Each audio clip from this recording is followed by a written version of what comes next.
Hi hello ನಮಸ್ಕಾರ. ನಾನು ನಿಮ್ಮ ಟ್ರಾವೆಲ್ ಆರ್ ರಾಜ್ ಮಾಡುವ ನಮಸ್ಕಾರಗಳು. ಶ್ರೀ ಸಪ್ತಮಾತೆ ಬೆಟ್ಟ ಇದು ಹೊಸಕೋಟೆದ ಸಮೀಪದ ಅರಳೇಮಾಕನಹಳ್ಳಿಯಲ್ಲಿದೆ. ಬೆಂಗಳೂರಿನಿಂದ ಸುಮಾರು 38 ಕಿಲೋಮೀಟರ್ ದೂರದಲ್ಲಿರುವ ಈ ಪುರಾತನ ದೇವಾಲಯ ಪ್ರಶಾಂತವಾದ ವಾತಾವರಣ, ಸುಂದರವಾದ ಬೆಟ್ಟ ನೋಟಗಳ ಮತ್ತು ಭಕ್ತರಿಗೆ ಧ್ಯಾನ ಮಾಡಲು ಸೂಕ್ತವಾದ ಸ್ಥಳಕ್ಕೆ ಹೆಸರುವಾಸಿಯಾಗಿದೆ. ದೇವತೆಯರು. ಈ ದೇವಾಲಯವು 7 ದೈವಿಕ ತಾಯಂದಿರಾದ ಬ್ರಹ್ಮ, ಮಹೇಶ್ವರಿ, ಕೌಮಾರಿ, ವೈಷ್ಣವಿ, ವರಾಹಿ, ಇಂದ್ರಾಣಿ ಮತ್ತು ಚಾಮುಂಡೇಶ್ವರಿ ದೇವತೆಗಳಿಗೆ ಸಮರ್ಪಿತವಾಗಿದೆ. ಇತಿಹಾಸ. ಈ ದೇವಾಲಯವು ಸುಮಾರು 300 ವರ್ಷಗಳಷ್ಟು ಹಳೆಯದೆಂದು ನಂಬಲಾಗಿದೆ.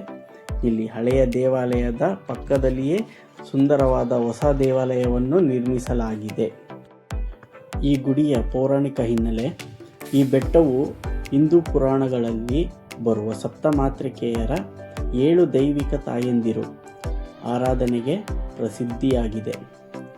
ವರಾಹ ಪುರಾಣ ಮತ್ತು ಮಾರ್ಕಂಡೇಯ ಪುರಾಣಗಳ ಪ್ರಕಾರ ಅಂಧಕಾಸುರ ಮತ್ತು ರಕ್ತಬೀಜಾಸುರ ಸಂಹಾರ. ಶಿವ ಮತ್ತು ದುರ್ಗಾದೇವಿಯರು ಅಸುರರೊಂದಿಗೆ ಯುದ್ಧ ಮಾಡುವಾಗ ರಕ್ತಬೀಜಾಸುರನ ರಕ್ತದ ಪ್ರತಿ ಹನಿ ನೆಲಕ್ಕೆ ಬಿದ್ದಾಗಲೂ ಹೊಸ ರಕ್ತಾಸುರ ಹುಟ್ಟುತ್ತಿದ್ದರು. ಅವರನ್ನು ಸಂಹಾರ ಮಾಡಲು ದೇವತೆಗಳಿಗೆ ಸಹಾಯವಾಗಿ ಸಪ್ತಮಾತೃಕೆಯರು ಸೃಷ್ಟಿಯಾದರು. 7 ಶಕ್ತಿಗಳು. ಗರ್ಭಗುಡಿಯಲ್ಲಿ ನೆಲೆಸಿರುವ 7 ದೇವಿಯರು ಪ್ರಮುಖ ಪುರುಷ ದೇವತೆಗಳ ಸ್ತ್ರೀ ಶಕ್ತಿ ಸ್ವರೂಪಗಳಾಗಿದ್ದಾರೆ.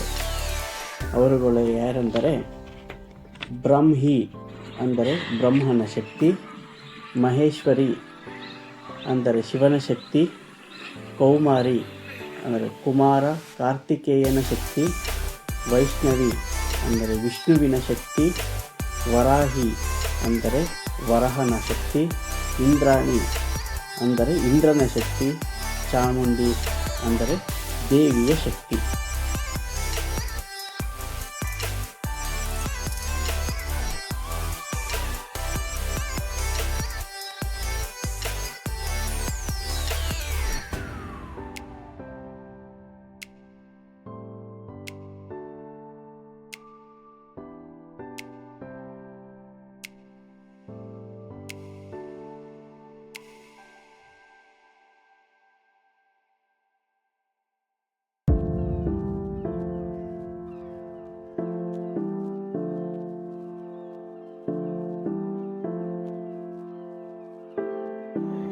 ಈ ವಿಡಿಯೋ ನಿಮಗೆ ಇಷ್ಟ ಆಗಿದ್ದಲ್ಲಿ ದಯವಿಟ್ಟು ಲೈಕ್ ಮಾಡಿ, ಸಬ್ಸ್ಕ್ರೈಬ್ ಮಾಡಿ. ಇದು ನನ್ನ ಮೊದಲನೆಯ ವಿಡಿಯೋ ಆಗಿದ್ದು ಏನಾದರೂ ತಪ್ಪುಗಳಿದ್ದಲ್ಲಿ ದಯವಿಟ್ಟು ಕ್ಷಮಿಸಿ ಮತ್ತು ನನಗೆ ತಿಳಿಸಿ.